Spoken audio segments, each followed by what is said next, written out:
السلام عليكم، اللهم صل وسلم وبارك عليك يا حبيبي يا رسول الله. النهارده جاي لكم بفيديو جديد، بس مش جاي لكم وصفه بقى. احنا معانا شويه مشتريات، وكمان هنخزن البسله او هنفرز البسله. شايفين اللون بتاع البسله عامل ازاي؟ ما شاء الله، الله اكبر. البسله لونها اخضر، وهتفضل معاكي كده لاخر كيس، يعني هتفضل معاكي كده من السنه للسنه. السر في ايه؟ السر طبعا مكون هنحطه مع بعض، واحنا ان شاء الله بنسلقها. ومعايا طبعا هنا ايه المشتريات بتاعتي اللي انا جبتها. زي ما انتوا عارفين انا بجيب المشتريات بتاعتي تكفيني اسبوعين وممكن اكتر كمان. فانا طبعا جبت فاكهه زي ما انتوا برضو عارفين ان انا معتمده البرتقال والسفندي دي طول ما هم موجودين، هم بيبقوا الراعي الرسمي، وممكن ازود اي حاجه. فانا زودت موز المره دي علشان عيالي بتحبه اكتر. يعني ممكن اجيب فراوله او ممكن تفاح او اي حاجه، بس انا عيالي بيحبوا الموز قوي، فبجيب جنب السفندي والبرتقال باجيب لهم موز. ومعايا طبعا فلفل، ومعايا بتنجان، ومعايا طماطم حمرا علشان هعمل منها صلصة. ومعايا كمان الطماطم دي اللي هي للسلطة بقى، وللايه وللوصفات الايه اللي احنا بنحتاج فيها طماطم سليمة مش صلصة.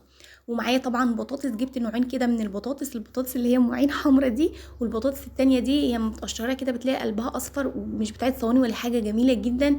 وبتبقى في التحمير كمان احسن من عين حمرا دي اللي هي خدت شهرة على الفاضي. طبعا الايه كل الخضار اللي انا كنت محتاجاه، يعني اللي هيكفيني الاسبوعين زي ما قلت لكم. وطبعا معايا اللي هو بطل الفيديو بتاعت النهارده اللي هي البسله بصراحه انا المره دي كنت جايباها كانت ب15، يعني الكيلو وربع كان ب15، كانت هي غاليه يعني. لان الفيديو ده انا زي ما قلت لكم يعني متصور من اكتر من 10 ايام يعني. فانا جبت طبعا كيستين زي ما انتم شايفين، دول جبتهم ب30 جنيه، الشوية البسلة دول جبتهم ب30 جنيه. ومعايا طبعا معايا خس، ومعايا الخضرة واللي هي الشبت والبقدونس والكزبرة. هنضف بقى، انا طبعا رحت في المكان اللي هو بتاع الفرن كده علشان المطبخ بتاعنا ما يتبهدلش، لان احنا معانا تراب ومعانا طين بقى من مكان الخضار وكده. وكمان هنفصص البسلة واحنا قاعدين هنا، علشان طبعا ايه المطبخ يفضل يعني ايه منظم شوية ونضيف شوية. فطبعا الخس ده كمية كبيرة طبعا، يعني مش هعمله كله مرة واحدة. انا بعمل ايه؟ بقسمه على جزئين. الجزء بنضفه كله طبعا الاول، لو في ورقة صفرا، لو في طين، لو في اي حاجة. واللي انا يعني هغسله علشان الاكل بقوم قاسمه الخصايه 2 أو 3، بحيث ان هو ساعات بين العروق بتاعه الخس كده بيبقى فيه طين طبعا، وبيبقى فيه قواقع، وبيبقى فيه حاجات من دي طبعا انتوا عارفين. فانا بقى ايه بقسمه كده على قد ما اقدر، افصص الخصايه بحيث ان انا اقدر اغسلها وتبقى نظيفه في الغسيل. والباقي طبعا بنضفه، بس مش بقسمه، بسيب الخصايه كامله زي ما هي كده، بحطها في كيس، وبقوم حطاها في التلاجة، وقت ما عاوزها بخرجها. ودي الخضرة طبعا انا نضفتها وقصيت شوية من العروق بتاعتها اللي فوق دي، ونضفتها كويس من اي مثلا عود اصفر او مثلا عود دبلان او اي حاجة. وبرضو حطيتها في كيس، بحط مثلا الكزبرة مع الشبت في كيس، والبقدونس بحطه لوحده كده في كيس، علشان ايه اقدر يعني افصلهم عن بعض او اميزهم عن بعض. مين يا جماعة مين لحد دلوقتي مش بيعرف يفرق بين البقدونس والكزبرة؟ انا بعرف على فكرة. الخس زي ما انتوا شايفين كده اللي انا بحطه في الكيس ده، اللي انا خلاص هشيله في التلاجة. واللي في الطبق ده اللي انا قسماه، ده اللي انا ايه طبعا هوديه على الحوض علشان ايه هغسله علشان الغدا. تمام كده، خلصنا الخضرة وخلصنا الخس. هنبدأ بقى ايه نجيب البسلة بتاعتنا بقى ونفصصها. طبعًا زي ما قُلت يعني أنا كنت حابة بس أتكلّم معاكم في حاجة. مش شرط إن أنتِ تجيبي الخضار اللي أنتِ هتفرّزيه مرّة واحدة، لأسباب كتيرة. السبب مثلًا إن أنتِ مثلًا هتروحي تجيبي 10 كيلو بسلة، مش هيبقى عندِك وقت إنِّك تقعدي عليهم مرّة واحدة، ت تف يعني تفصّصيهم مرّة واحدة. دي حاجة يعني لا صحيًا، ولا هيبقى عندِك صحة ولا وقت للكلام ده. دي حاجة. تاني حاجة برضه لمّا تجيبي 10 كيلو بسلة مرّة واحدة هيعملوا مبلغ كبير. وفي اساسيات تانية، يعني في حاجات يعني اهم من ان انت تجيبي، يعني الاكل طبعا مهم وكل حاجة، بس في حاجات تانية اهم برضو من الاكل. فانا طبعا بدأت بدري معاكم علشان يعني ايه اعرفكم الطريقة اللي انا ماشية بيها، او هنعمل شوية نظام كده. انا عارفة ان الدنيا صعبة بصراحة، والله يعين الناس على اللي هي فيه بصراحة. بس احنا هننظم وقتنا شوية. يعني كل مثلا ما تروحي تجيبي حاجات من السوق، هتجيبي كمية بسيطة من الخضار اللي انت بتحبيه. انا قطعت جزر طبعا زي ما انتم شايفين كده، والبسلة غسلتها، ومعايا طبعا حلة على النار فيها مية بتغلي.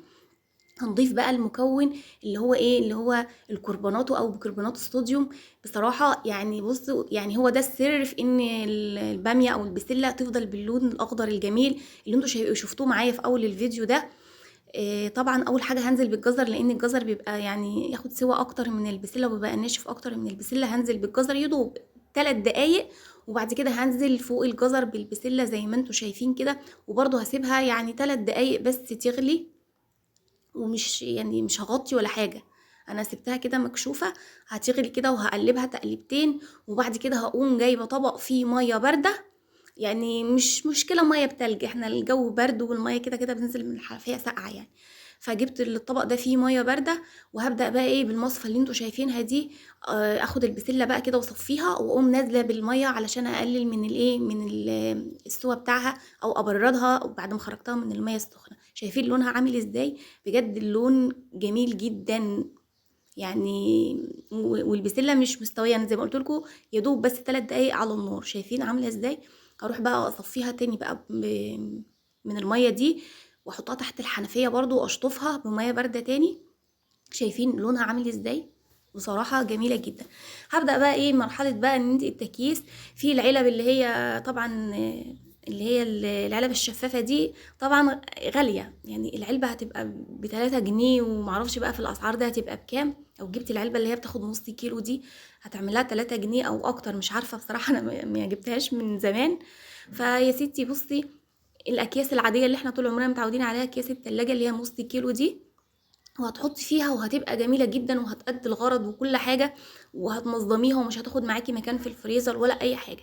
فانا طبعا هحط في الاكياس دي الاكياس اللي هي نص كيلو. انت ممكن بقى طبعا على حسب عدد افرادك يعني، انت ممكن تجيبي الكيس اللي هو الكيلو وتحطي ازيد من اللي انا حطيته، لكن انا بالنسبة لي التعبئة دي كويسة. انت هتحطي في الكيس على قد ما انت حابة يعني، او على حسب عدد اسرتك.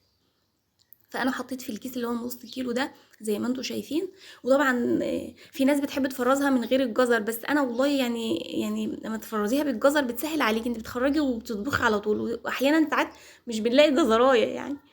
فزي ما انتم شايفين كده انا يعني لما بعمل البسله او ما بعمل الباميه او الحاجات الناشفه يعني، انا ما بربطش الكيس.